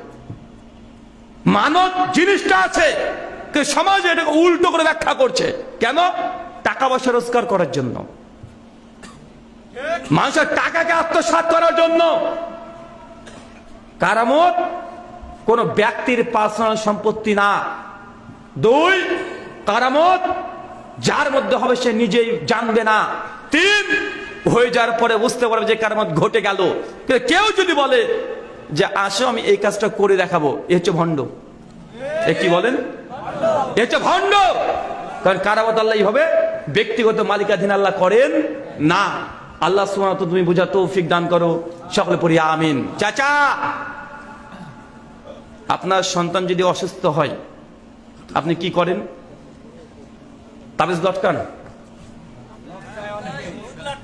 বাচ্চাদের লটকায়, বাচ্চাকে বাচ্চার মাও লটকায়, লটকায় না? আপনার গ্রামের কথা শুধু বলছি না, তাবিজ লটকায় না ভাই? চাচা তাবিজ না, ঝাড়ফুঁক, কি বলেন তো? ঝাড়ফুঁক করতে হবে। আল্লাহ নবীকে যখন ইহুদি নারী যখন জাদুটনা করেছিল আল্লাহ নবীর উপরে, আল্লাহ আকাশ থেকে কি নাজিল করেছিল? তাবিজ এক গুচ্ছা। নাসরা নাসার ফালাক নাজিল করেছিলেন, নাসার ফালাক। কিন্তু আপনার হুজুর কেন তাবিজ দিচ্ছে বলেন তো? ব্যবসা, ব্যবসা, পুরোটাই ব্যবসা। কেন? দেখাচ্ছে আপনার একটা ছেলে, ছোট্ট বাচ্চা ছেলে আমার কাছে নিয়ে এসেছেন, হুজুর শুনেছি আপনি ভারত থেকে এসেছেন, তো আমার ছেলের চোখটা যেন একটু লাফাচ্ছে লাফাচ্ছে, তো আপনি একটু ঝাড়ফুঁক করে দেন তো। এখন আমি ধরেন সূরাতুল ফাতিহা পড়ে 3 বার ফু দিয়ে দিলাম। এখন যদি বলেন হুজুর কত হাদিয়া দিব, আমি যদি বলি যে 500 টাকা দেন, তোমার আমার উপরে রেগে যাবে না, তোর ফুয়ের এত দাম, হ্যাঁ তুই 3 বার ফু দিলি আর 500 টাকা, রেগে যাবে না ভাইজান? তো 2-3টা ফু দিয়ে 500, 1000, 2000 টাকা মানুষের কাছে চাওয়া, এটা একটা মানে লজ্জাকর ব্যাপার, মানুষে দিতে চায় না। এখন হুজুররা পরিকল্পনা করলাম, আমরা পরিকল্পনা করলাম কিভাবে এর ভিজিটটাকে বাড়ানো যায়। আরে ফু দিয়ে 50 টাকা বেশি তো চাইতে লজ্জা লাগে, 500 টাকা চাইবো কিভাবে, 1000 টাকা চাইবো কিভাবে? আমরা করে দিলে ব্যবসার ডিজিটাল পদ্ধতি। কি? আপনি যখন আসবেন যে হুজুর আমার মেয়েটা এই বিয়ে, ছেলেপক্ষ আসে দেখতে আসে, পছন্দ হয়ে যায়, দিয়ে বলে মেয়ে আমার পছন্দ, কোনো সমস্যা নেই, দিনক্ষণ তৈরি করবো, দিয়ে বাড়িতে চলে যায়, গিয়ে আর ফোন করে না। আমরা ফোন করলে আর ফোন ধরে না। সমাজ আছে না, কথা বলেন? ওই যে যতজন আছে মেয়েকে আমার পছন্দ হয়ে যায়, ওই 3-4 দিন পর তারা এই বিয়ে বসতে দেয় না, বিয়ে করতে চায় না। হুজুরের কাছে যখন হুজুরের মা যখন মেয়েকে নিয়ে চলে এসেছে, হুজুর তখন ভাবছে যে পেয়েছে একটা বড় কাস্টমার রে, ও এক প্ল্যান করে নিয়েছে। সংসার বলছে ও আচ্ছা তাই। চোখ তখন বন্ধ করে বলছে আর সর্বনাশ, তোর মেয়ের কাছে তো জিন আছে রে, জিন। আরে 9 জন জিন একসঙ্গে আছে। মেয়ের মা তো হার্ট অ্যাটাক করবে, বাপরে বাপ, 9 জন জিন গুলো তোর মেয়েকে বিয়ে দিতে দিচ্ছে না, তোর মেয়ে বিয়ে দিতে দিচ্ছে না। কে বলেন তো ভাই? এই জিনগুলো। মানে মেয়ের মায়ের মধ্যে ভয় ঢুকে দিচ্ছে। কি ঢুকাচ্ছে? কারণ মানুষের কাছে টাকা যদি নিতে হয়, ভয় না ঢোকালে সহজে টাকা বেশি দেবে না। তাকে ভয় ঢুকে দিচ্ছে যে তোর মেয়ের কাছে 9খানা জিন আছে। আবার বলছে আরে জিনের এক একটা বয়স কত জানিস? 950 বছর বয়স। আর এই জিন বাংলাদেশি না রে, ভারতের বাবরি মসজিদে থাকে। আচ্ছা, বাবরি মসজিদ 3 বছর আগে ভেঙে দিয়েছে, নাই, এখন রাম মন্দির হয়ে গেছে। আর হুজুর বলছে, এখন ওই কথাই বলছে যে বাবরি মসজিদের জিন 950 বছর বয়স, তোর মেয়ের কাছে 9 জন আছে। ওরা 7 ভাই আর 2 বোন তোর মেয়ের মধ্যে ভর করে বসে আছে। যতক্ষণ না তাড়াবি, তাকে সন্তুষ্ট না করবি, ততক্ষণ তোর মেয়ের আর কোনো জায়গায় বিয়ে হবে না। মেয়ের মাও তো বিপদে। তাই তো দেখছি যে বিয়ে আসে, পছন্দ হয় সবাই, বিয়ে ভেঙে যায়। তাহলে হুজুর কি করতে হবে? হুজুর এখন একটা বড় আপনাকে লিস্ট ধরে দিবে। কি জানেন? বলবে হরিণের পায়ে নখ লাগবে, একদম সাদা ধকধকে গরু, একটা যেন কালো আর লাল চুল না থাকে। ওই সাদা গরুর পিওর দুধ লাগবে, ভেজাল যেন না থাকে। ভাই বলেন না? মানে এমন জিনিসের লিস্ট করে দিবে, আপনি কেন আপনার 14 গোষ্ঠী খুঁজলেও পাবেন না। মানে এমন এমন জিনিসের নাম বলে দিবে। বলে নদীতে চলে যাবি একটা ঘটি নিয়ে, পেছনে তাকাবি না, খবরদার।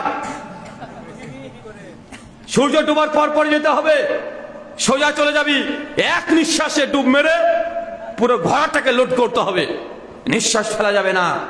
তারপর ওই পানি তুলে তুই একদম বাইরে চলে আসবি, খবরদার পিছনে তাকানো যাবে না।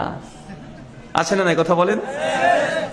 আরে মানে কত বড় মানুষকে ব্ল্যাকমেল করা, ইমোশনাল ব্ল্যাকমেল। আরে ভাই, ওই 1 কিলোমিটার 1.5 কিলোমিটার 4 কিলোমিটার আসবে, খালি পায়ে হেঁটে হেঁটে আসতে হবে। এখন বলেন তো পিছনে না তাকিয়ে পারবে?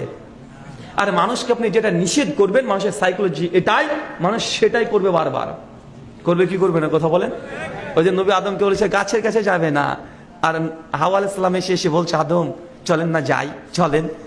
আদম নবী বলছে না গো, যাবে না, আল্লাহ নিষেধ করেছে। না না গেলে কোনো সমস্যা নেই, চলেন যাই। আর মেয়ে মানুষ যেখানে আছে সেখানে এ ধরনের হবে।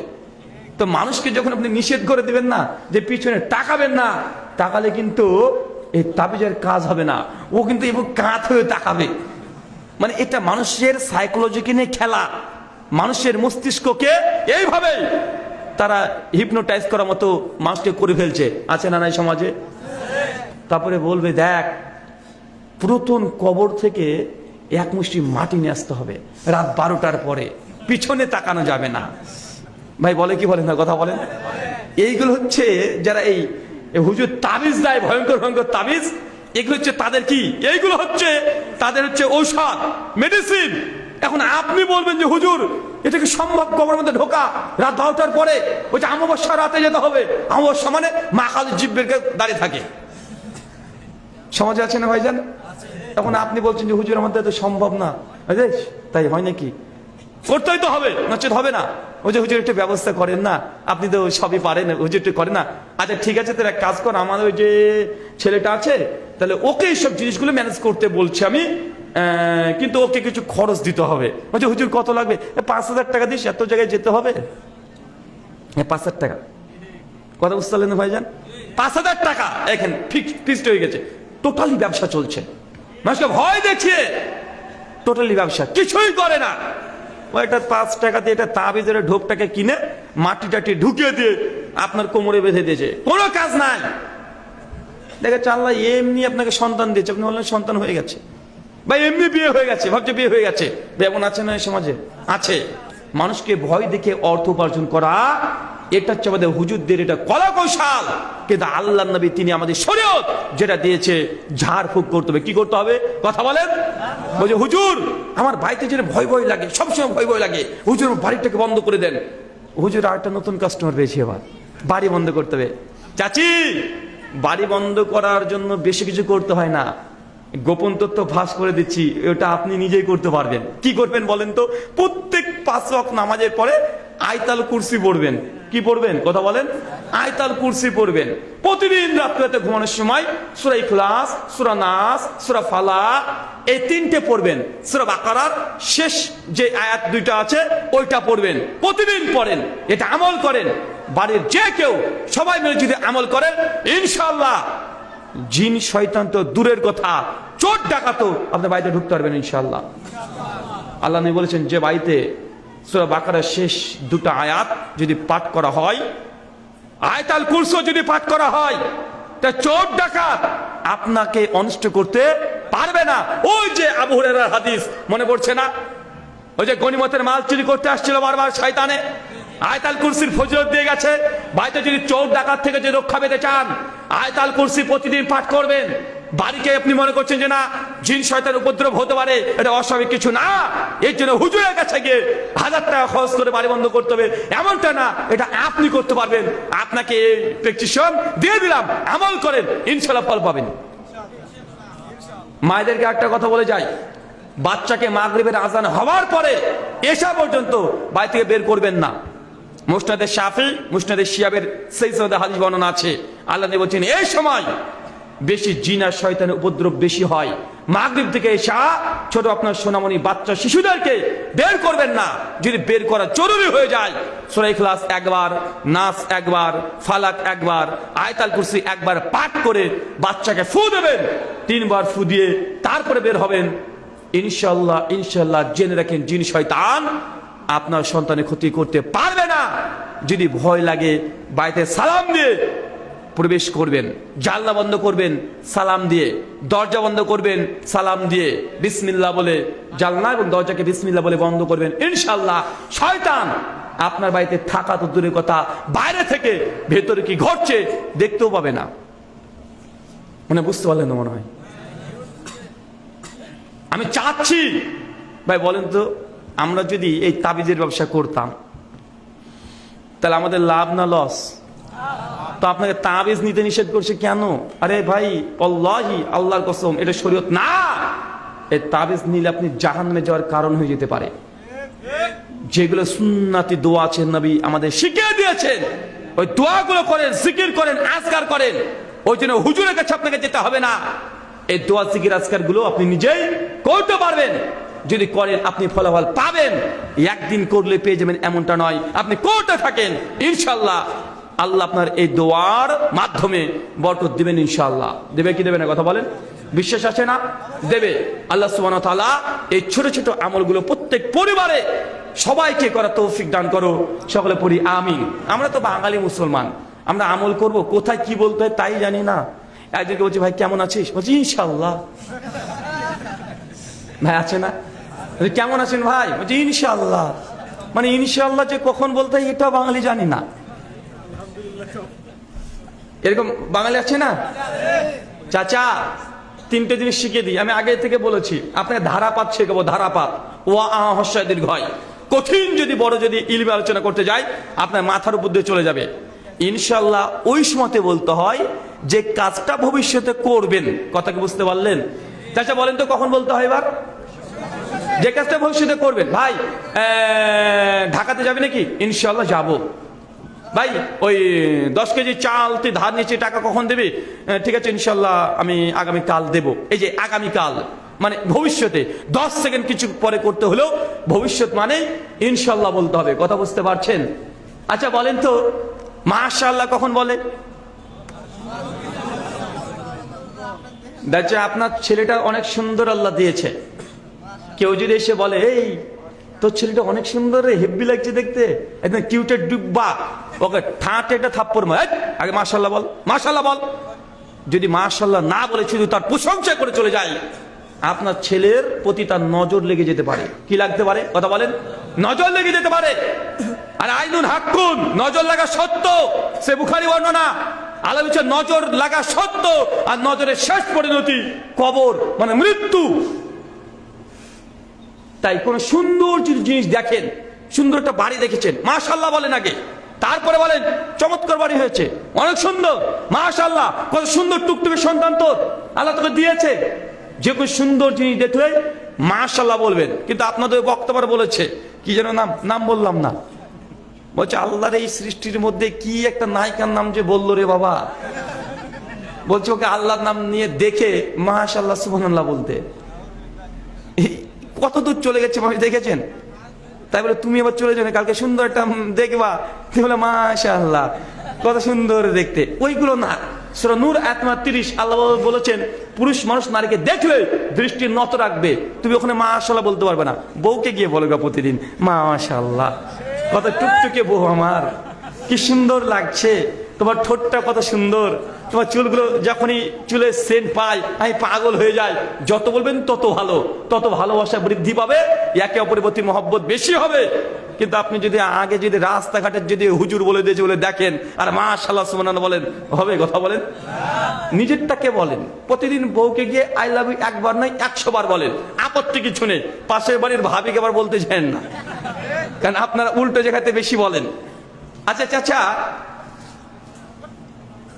সুবহানাল্লাহ কখন বলে? আশ্চর্য কোনো কিছু নেই। আপনি বলছেন কেন? আপনি মৌলানা মানুষ। হ্যাঁ মাশাআল্লাহ, এই তো হচ্ছে। যখন কোনো আশ্চর্য হয়ে যাবেন, মানে মানে এমন ইনসিডেন্ট ঘটে গেছে যেটা আপনি আশা করেন নাই, কিন্তু ভালো সুবহানাল্লাহ বলতে পারে, মন্দ হলেও সুবহানাল্লাহ এই ঘটে গেল, কথা কি বুঝতে পারছেন? এই ধরনের পর্যায়ে সুবহানাল্লাহটা বলবেন। আচ্ছা ইন্না লিল্লাহি এই দোয়াটা কখন পড়ে চাচা? মানুষ মারা গেলে, মানুষ মনে করে ইন্না লিল্লাহ এই দোয়াটা পড়ে মানুষ মারা গেলে। আমি আমার ইন্ডিয়াতে পশ্চিম বাংলার মালদা শহরে প্রোগ্রাম করতে গিয়েছি, তো প্রোগ্রাম যখন করছি তো একটা বাড়িতে আমাকে রেখেছে, আমি বসে আছি, তো খাবার খেতে দেওয়ার সময়তে তার বাড়ির 6-7 বছরের ছোট্ট বাচ্চা আছে, ওকে দিয়ে খাবার পাঠিয়ে দিয়েছে, ও হাতে করে নিয়ে আসছে, তো নিয়ে আসতে উল্টে পড়ে গেছে কোনো ক্রমে। আমি তখন বলছি ইন্না লিল্লাহ, দোয়া পড়েছি। ছেলে বাপ আমার দিকে গোল গোল চোখ করে তাকাচ্ছে, আমার ছেলেও খাবার সব উল্টো পড়ে গেছে, গরম ভাতের হাঁড়ি মানে ভাতের পাত্র মতো সময় আছে তার হাতে, উল্টো পড়ে গেছে, আর আমি ইন্না লিল্লাহ দোয়া পড়ছি, গোল গোল চোখ করে তাকাচ্ছে। আমি বললাম বাঙালি তো, আজকে আমি খাওয়াটা হয়েছে রে বাবা, খাবার মনে দিয়ে না। তো একটু পর দেখছি আবার খাবার নিয়ে এসেছে, আমি খাবারটা খাচ্ছি আর দেখছি ওনার বাপ কিন্তু দাঁড়িয়ে আছে, মুখটাকে একটু ভার করে। একটু পর বলছো মৌলানা সাহেব একটা কথা বলবো, কিছু মনে করবেন না, ভারী গলায় বলছি কি বলবেন বলেন। আমি কিন্তু বুঝতে পারছি বাঙালি তো, কি আমার ছেলেটা এই গরম ভাতের হাঁড়িটা নিয়ে পড়ে গেছে, তার জন্য আপনি মরার দোয়াটাই পড়বেন? হ্যাঁ, আমি বলছি যেটা আজ করেছি সেটাই। আমি তাকে বোঝানোর চেষ্টা করছি যে দেখেন ভাই, এই ইন্না লিল্লাহ এই দোয়াটা শুধু মরা মানুষের জন্য পড়তে হয় এমনটা নয়, এই দোয়াটা যে কোনো খারাপ সংবাদ দুর্ঘটনা ঘটলে আপনি ইন্না লিল্লাহ দোয়া পড়তে পারবেন। মোবাইলটা এখনই যদি পড়ে যায় হাত থেকে, কোন দোয়া পড়বেন? হঠাৎ করে এখন ইলেকট্রিক লাইটটা চলে গেল, কোন দোয়া পড়বেন? বাজে একটা খবর শুনেছেন, কোন দোয়া পড়বেন? তাই এটা মরার দোয়া না চাচা, এটা শুধু মরা মানুষের জন্য দোয়া না, যে কোনো খারাপ ঘটনা শুনলে ইন্না লিল্লাহ দোয়াটা পড়তে হবে। বাঙালিদের আমাদের সমস্যা অনেকগুলো আছে, কেন আমাদের এই ইসলামটা এসেছে না আরবি ভাষাতে, তো মানুষ এই যেহেতু ভাষাটা আমরা বুঝি না, তার জন্য সহজে আমাদেরকে বোকা বানানো যায়, বোকা বানানো যায় না। ওই যে হুজুর একজন জর্দাতে পান খাচ্ছে, এখন একজনকে বলছে হুজুর জর্দাতে পান খাচ্ছেন কেন, এটা তো ঠিক হচ্ছে না আপনার, বোঝাই জর্দা দিয়ে পান খাওয়া তো হারাম না, তো কি বলছে মুকরু, মানে মাকরু ঠিক করে বলে না। আর বাঙালি আমাদের নিকটে দুটো জিনিস আমরা জানি, এক হয় হালাল নচেত হারাম, মাঝখানে মাকরু কে চিজ হে, মানে মাকরু জিনিসটা কি এটা তো বাঙালির সাথে বুঝে না। আরে হয় হালাল হবে নচেত হারাম হবে, যদি বিড়ি সিগারেট জর্দা হারাম না তাহলে হালাল, ও মাকরু হোক আর ফাকরু হোক দেখার তো দরকার নেই। বাঙালি এরকম মনে করে না ভাইজান। আচ্ছা মাকরু বাংলা মানে কি জানেন? মাকরুকে বাংলাতে যদি ভাঙেন, বাংলা অনুবাদ হবে মাকরু মানে খারাপ, মাকরু মানে ক্ষতিকর, মাকরু মানে অপছন্দনীয়, মাকরু মানে নিন্দনীয়। এই যে মাকরুর বাংলা বিশুদ্ধ মানে, এমন বলেন তো মাকরু এই শব্দটার বাংলায় একটা ভালো পেয়েছেন? এখনো মনে বুঝতে পারেননি, চলেন আবার বুঝাই। হুজুরদের মুখ থেকে যখন শুনছেন হারাম, তার মানে জেনে নেবেন ডাইরেক্ট কোরআন হাদিস দ্বারা প্রমাণিত আছে এই মাসালাটা। হারাম মানে আল্লাহ বলেছে বা নবী বলে দিয়েছে, ডাইরেক্ট বলে দিয়েছে। আর যখন শুনছেন মাকরু, মাকরু মানে কি জানেন? মাকরু মানে এটা হারামেরই ক্যাটাগরি, তবে 100-তে 100 পেলে যেমন হারাম হয়, তো মাকরু এই জিনিসটা 100-তে 100 পায় না, 100-তে 90 থেকে 95 পেয়েছে। কথা কি বুঝতে পেরেছেন? মানে 90 থেকে 95% হারাম, মাত্র 5 নাম্বার পায় নাই, এই জন্য হারাম হয় নাই। মানে বিড়ি সিগারেট জর্দা যেটা দেখছেন না, মদ আর বিড়ি সিগারেট জর্দা মানে পার্থক্য কি বুঝলেন তাহলে? হুজুর যদি বলে বিড়ি সিগারেট জর্দা মাকরু আর মদ হচ্ছে হারাম, তো হারাম মানে 100-তে 100 পেয়ে গেছে। আর এই বিড়ি সিগারেট জর্দাটা হারাম বলছে না, মাকরু বলছে, মানে কত পেয়েছে এটা বলেন তো? ও 90 থেকে 95 ভাগ ওই হারাম। আপনার হুজুর মসজিদে কি খায় দেখেছেন? আপনার হুজুর কত খারাপ, ও মসজিদেও এই জিনিসটা খাচ্ছে না ভাইজান, আবার বলছে মুকরু। আর বাঙালি আমরা আরবি শুনলেই তো হার্ট অ্যাটাক করি, বাপরে বাপ কি যে বললো, মনে হচ্ছে কোরআনে আয়াত পড়েছে। মানে আপনার প্রতি আমার রাগ আছে, কিছু করবো না, এই সাদা কাগজে মানে খসখস করে 20খানা আরবি ভাষায় গালিগালাজ লিখে দেবো, খিস্তি লিখে দেবো, দিয়ে যদি বলি ভাই ধরেন যেটা আপনি এই আরবি ধরা যাবে না, কেন? অজু নাই, আর অজু করতে যাবে কিন্তু গালিগালাজ লিখা আছে আরবিতে, দেখা যায় না এমন? আর রাস্তাতে যদি পড়ে থাকে কোনো, দেখে যদি পড়ে আছে ওই যে আরবিতে কিছু লেখা আছে, রাস্তায় যদি সকালবেলা পাই, ভাই বাপরে বাপ পড়ে আছে, তুলের সঙ্গে সে 4 ভাঁজ করে চুমুকে একদম বুক পকেটে, পেছনের পকেটে রাখা যাবে না, কেন? ওখানে 5 আছে তাই। মানে আরবি মানে মনে করছে কোরআন, আরবি মনে করছে হাদিস, এমন আছে না ভাইজান সমাজে? মানুষের যে কত ভুল ধারণা, মানে ভুল ধারণা যতক্ষণ দূর করতে না পারা সম্ভব, ততক্ষণ সমাজে সঠিকটা পেশ করা সম্ভব নয়। তার জন্য আপনাকে 2টো জিনিস, আপনি 3টে জিনিস আপনাকে বোঝানোর চেষ্টা করলাম। এক, নামাজ, রোজা, হজ, যাকাত এগুলো যেমন ইবাদত, আল্লাহ যেগুলো হারাম করেছে, হারাম থেকে দূরে থাকার নামটাও ইবাদত। বুঝতে পারছেন এতটা? 2, মানত কিভাবে করতে হয় বলেন তো? আমরা কি মানতকে হারাম বললাম? আপনার পদ্ধতিকে চেঞ্জ করবেন, আগে নেক কাজ করেন, ওটাকে উসিলা বানিয়ে মানত করেন, দোয়া করেন, ওটাকে উসিলা বানান। 3, আরেকটা শিখেছি কি বলেন তো? কারামত। কি শিখালাম?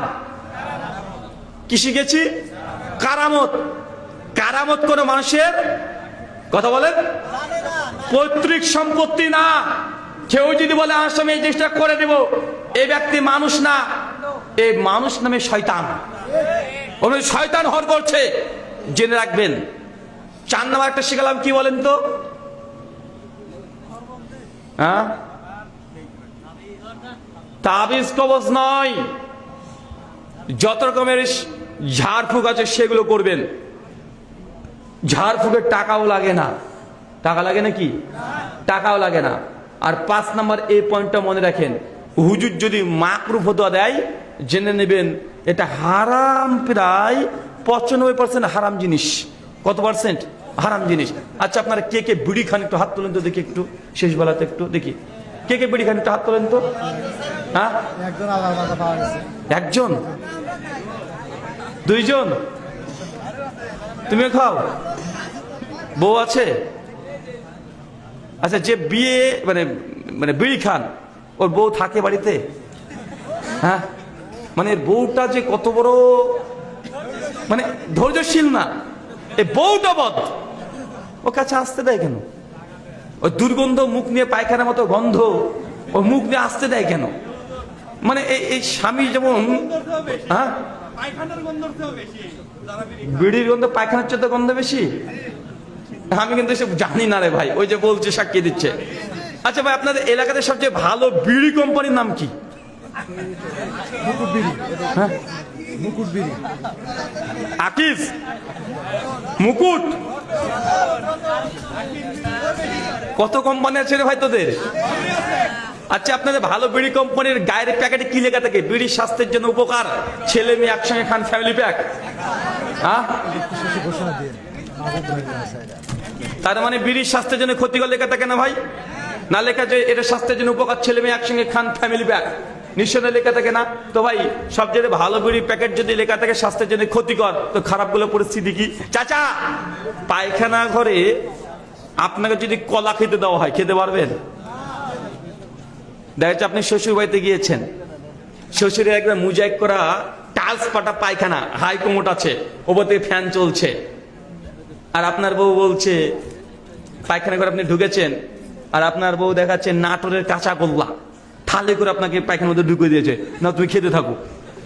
আচ্ছা কে কে খেতে পারবেন পায়খানা করে কাঁচা গোল্লা? আচ্ছা বিরিয়ানি খেতে পারবেন? হ্যাঁ আচ্ছা পায়খানা ঘরে কোনো কিছু খাবার খাওয়া যায়? বিড়ি খাওয়া যায়। দেখেছেন, মানে কোন হালাল খাবার কোন রুচিশীল মানুষ পায়খানা ঘরে খেতে পারে না, কিন্তু হারামটা খায় কি খায় না? আরে খায় মানে বদমাসের পরে বলে যে হুজুর বলেন কি সকালবেলা একটা না মানলে পায়খানায় ক্লিয়ার হয় না। এরকম আছে না ভাইজান? যতক্ষণ না পাক না খাচ্ছে তখন না পাক আর বের হবে না, সিস্টেম উল্টো হয়ে গেছে। মানে সমাজে এরকম মুসল্লি মানে মুসলমান নামাজ পড়ছে তারপরেও এগুলো করে কি করে না করে। সারমর্ম যে কোনো ইবাদত যদি করতে চান, ইবাদত করার পূর্বেই আপনাকে হালাল রিজিক হালাল উপার্জন বাধ্যতামূলক। 2 শিরক থেকে দূরে থাকা, 3 বিদআত থেকে দূরে থাকা, 4 সুন্নতি তরিকায় ইবাদত করা। এই 4টে জিনিসকে আপনি লক্ষ্য রাখবেন, ইনশাআল্লাহ যে কোনো ইবাদত কবুল হবে। আর 4টের মধ্যে যদি কোনো ত্রুটি ঘটে যায় ইবাদত হবে? ইবাদত হবে না। আল্লাহ সুবহানাহু ওয়া তাআলা এই 4টে জিনিস আমাদেরকে করা তৌফিক দান করে, সকলে পড়ি আমিন। আমার লেখা কিছু বই আছে। 1 সালাতে হাত বাঁধার বিধান, হাত কোথায় বাঁধবেন, নাভির নিচে না বুকের উপরে, এই মাসালার উপরে। আরেকটা বই আছে। আচ্ছা আপনার প্রশ্ন উত্তর আছে নাকি গো? হ্যাঁ বলবেন, অবশ্যই বলবেন। আরেকটা আছে মহিলাদের মসজিদ গমন, মেয়েরা মসজিদে গিয়ে নামাজ পড়তে পারবে কি পারবে না। আমাদের সমাজে বলছে যে মেয়েরা মসজিদে গিয়ে নামাজ পড়তে পারবে না, কিন্তু মসজিদে গিয়ে আবার হিল্লা করে রেখে দিয়েছে। কদিন আগে করেছে না? কত বড় খাটাস দেখেছেন? বলছে আহলে হাদিসরা মেয়েদেরকে মসজিদে ডেকে নিয়ে আসে মেয়েদের সঙ্গে নোংরামি করার জন্য, কিন্তু দেখেন যে হুজুররা বলেছে তারাই মেয়েদেরকে মসজিদে গিয়ে হিল্লা করাচ্ছে সিঁড়ির উপরে। কত বড় খাটাস দেখেছেন? হ্যাঁ আপনাদের বাংলাদেশে কদিন আগে চললো চিল্লা, তারপরে হিল্লা। চিল্লাতে তাবলিগ জামাত মারামারি করেছে না? আরে মুসলমানরা এখন গোটা বাংলাদেশকে তারা নতুন করে স্বপ্ন দেখছে বাংলাদেশকে গড়ার, যেন বহিঃশত্রু যেন বাংলাদেশের উপরে আক্রমণ না করে। আরে বাংলাদেশকে বাইরের মানুষেরা আক্রমণ করার দরকার নেই, এই 2 তাবলিগ গ্রুপ গোটা বাংলাদেশকে ধ্বংস করে ছেড়ে দেবে। আপনি বলছেন যে ভাই আপনার তাবলিগ জামাতের বিরুদ্ধে কেন বলেন, তাবলিগ জামাত করা কি হারাম? আমি বলছি ভাই আমি তো হারাম বলি না,